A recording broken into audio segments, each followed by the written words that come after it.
What's up? This video is for elite riders, elite mountain bikers. In other words, you get paid at least a full-time salary or the equivalent from your skill at mountain biking.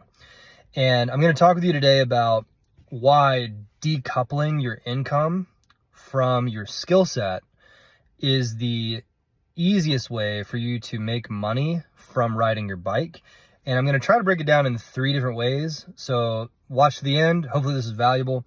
Let's cut right to it. So the first thing is you want to start your career by making money from your skill. That's the right way to do it when you're starting. In other words, traditional sponsorship.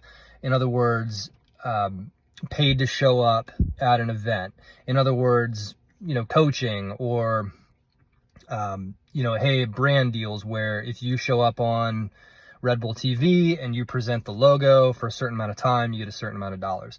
That's the right way to start your career off, because when you are at the level that you're at, one, that's the most valuable thing for companies.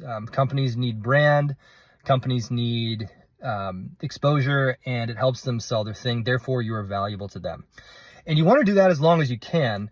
Now, what happens though is the longer that you go in your career, the more that you become at risk of other things. So the biggest one is market forces, okay?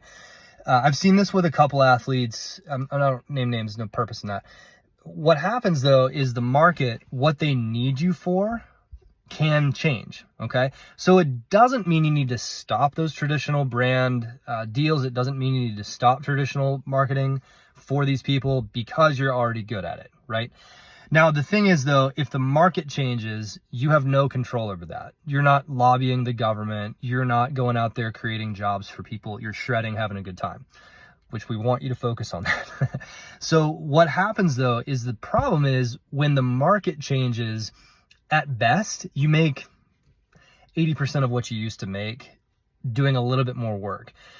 Most athletes that I talk to, they kind of admit that, well, it's now I've got to post 5 times as many posts on Instagram and I need to do 27 times more videos and I'm getting paid the same amount as I was, or maybe a little bit less, which, let's be honest, that's not the end of the world. You still get to ride your bike. It's just more of a pain now. So the thing that I found though is that when the entire industry shifts to that, it's an indication that the industry is less efficient. It's not your fault. It's literally not your fault. What happened though is in the past 3 years, we had the lockdowns, we had a tremendous amount of the industry, again, product-based industry. You're in a product-based industry. They want to sell physical products, supplements, and clothing and bike parts. Like that's where 99% of the industry is going, right? They thought short term during the lockdowns and they sold. They raised their prices and they thought it was going to go on forever. So they kept producing as if, more people are mountain biking. No, the fact of the matter is that people were bored, and people who never would have gone out and spent that kind of money on their bike did for 3 years. And now they're all broke because of inflation. Inflation is an increase in the money supply. So what do you have when you have all of these forces coming together at once? Sorry, I don't have like a chart to show you on the screen. And by the way, for those of you watching, my background is in business. I've consulted over 15 businesses from $1 million a month to $10 million a month. I've consulted over 200 businesses around the $1 million per year mark. And I've done it all in the coaching space. So I know a thing or two about digital business, and my entire family is entrepreneurs except for one guy. He's a surgeon. Could have been something great. Anyways, so what does this mean for you? I'm just saying, not to impress you at all. I have nothing to sell you like that. It's just that I want you to be able to prolong your career. Like, I'm friends with some of you guys. I am, I know what it's like to go out there and have something to offer and then not be able to do it anymore at the level that I want to, or I should be able to, because something else happened and now like that thing doesn't work anymore. It sucks. So what do you do about it? When the economy changes, when the environment changes, you got to do something. So you could go and like be a coach. You could go and, kind of change your brand. But here's the thing. So many of you guys just want to race and get results. Like you spent 15, 20, sometimes longer than that, years just getting results, like winning. You have this singular focus. And so it's very hard to just go, hey guys, like I'm worth $1 million. And they're like, well, we don't want to pay you for that. So in other words, your customer, which is these companies trying to sell their products, they're having these market forces affect them. And so because of that, you're not as valuable, which again, it's not your fault. So what do? You can also go out there and you can, start a business on your own, which frankly makes sense for some of you guys. I don't know if you've ever started a business before. Some of you have and are doing well with it. It's more complex. You got to deal with inventory, you got to deal with production, you got to deal with all that stuff. And for some of you, that's a really good option. And if you have the balls, and if you have the money, and if you have the time, and you have the desire, and if you have the knowledge and the industry connections, it's a pretty freaking sweet deal. Sometimes though, with a company, the value of the company and the exit or the cash flow is what you're after. And so a lot of times with a product company, the cash flow is very difficult because of production, because of you got to wait for the thing to get produced. If you're good at getting pre-orders, this can be less of an issue.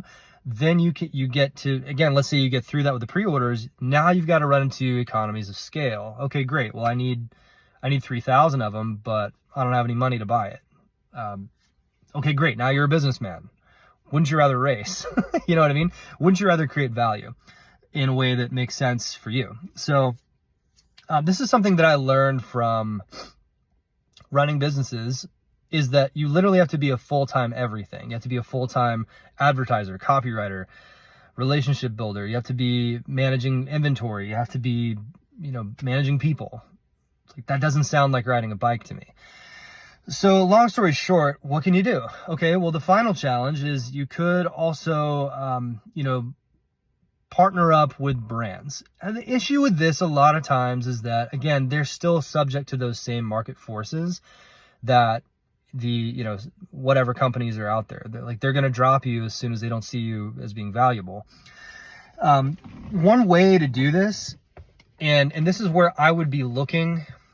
Obviously, this is something that I help with. However, some of you, this might not even make sense. So it's like, cool, if you like this, you could possibly work with me on it or not.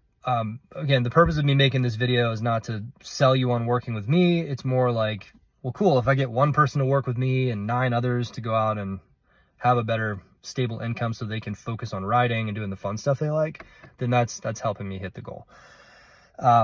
One thing you can do, though, is you can be a part of the, how do I say this?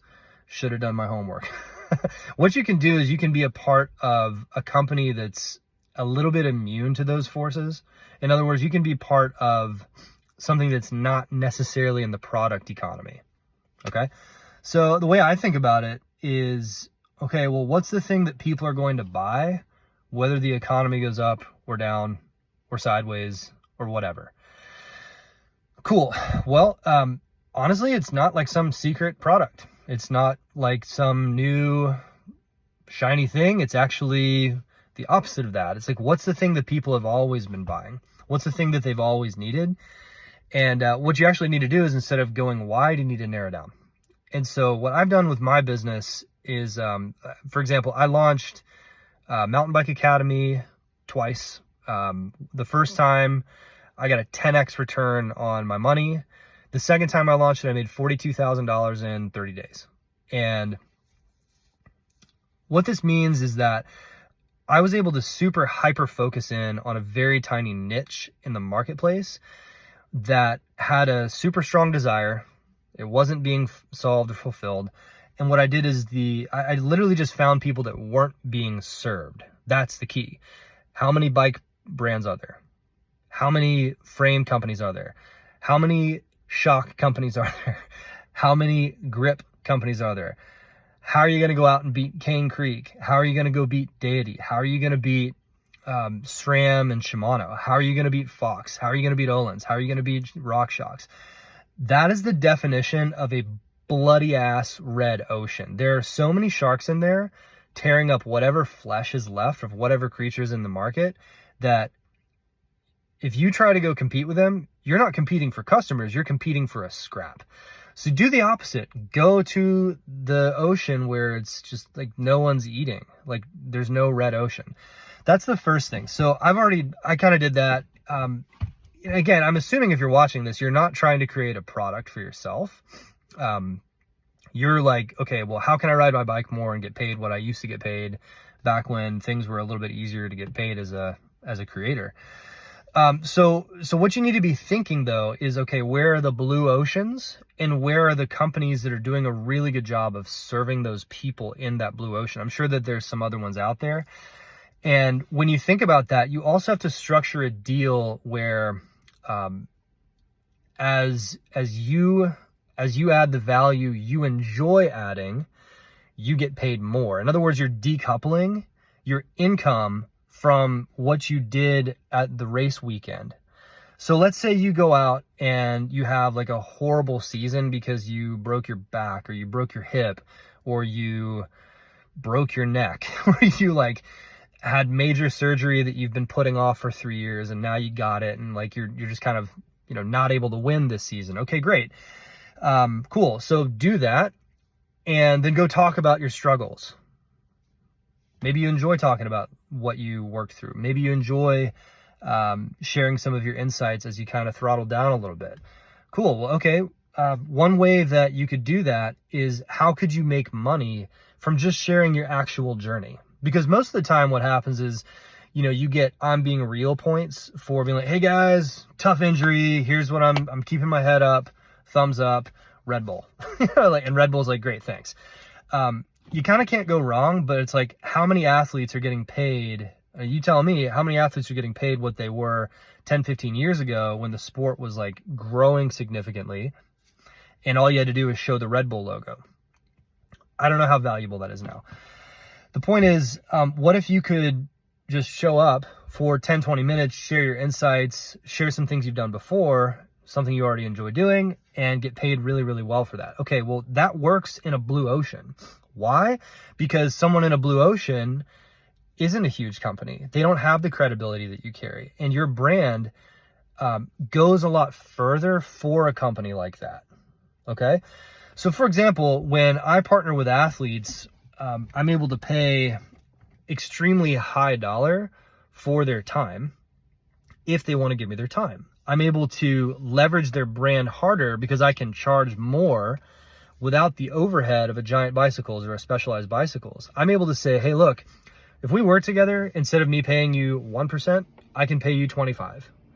If we work together, instead of me paying you for, $1,000 for a video, I can pay you $150,000 for building this program side by side with me with 10 hours of your time or something like that. So the way, the way you have to think about it is leverage. These are, again, super basic business principles.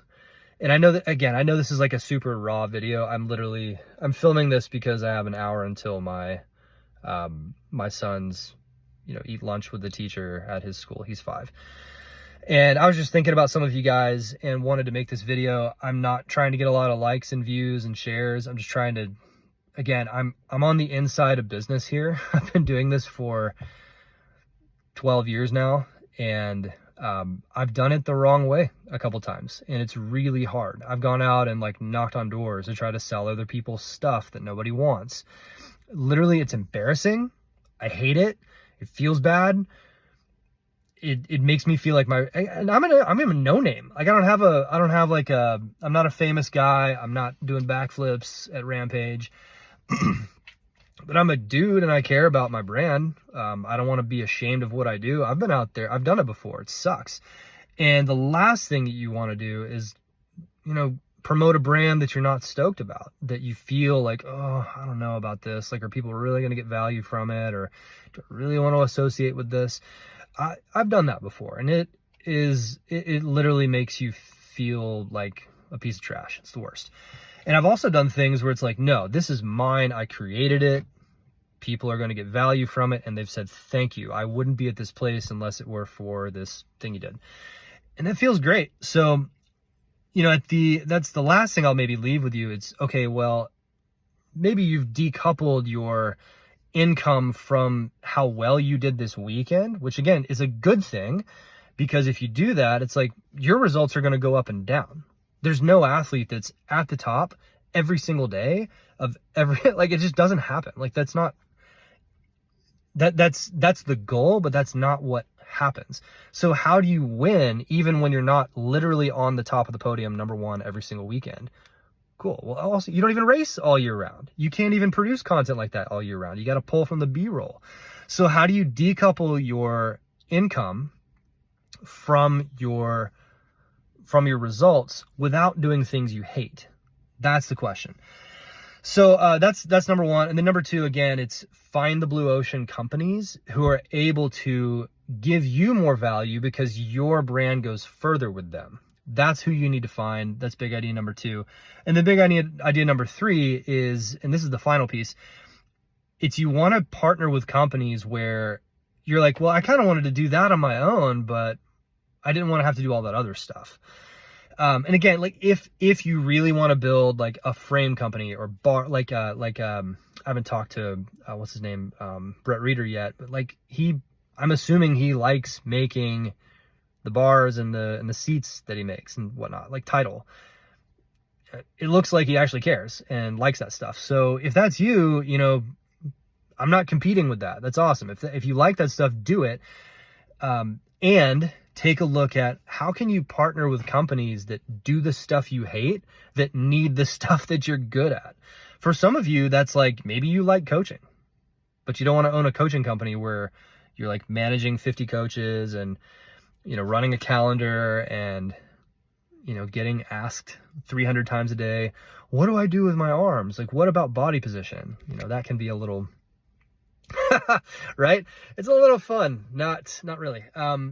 So what do? You go find companies that need you to do the things that you enjoy anyway, that are low effort, frankly. So for example, this could be showing up for 30 minutes, teaching on a topic for 10 minutes, and then answering questions from riders, doing it digitally so you don't have to travel. Maybe it's, maybe you love getting interviewed. Okay, great. Well, who could pay you to essentially be interviewed that would add value to the community that this person is created, right? Thinking this way allows you to, again, do the things you love, add value to other people, get paid, and more importantly, it's not like taking all your time and, you know, making you do things that you absolutely hate. So again, apologies if this is a little bit longer than I would normally do, but it's totally off the cuff. And I wanted to put this together for those of you out there who maybe are looking to improve in this way. Let me know. Actually, if you want to talk, don't comment below. Just email me directly, ride@mountainbikeacademy.com. It goes straight to my cell phone. And yeah, let me know what questions you have, or if you think you might possibly want to partner up, let me know and we'll make it happen. Thank you.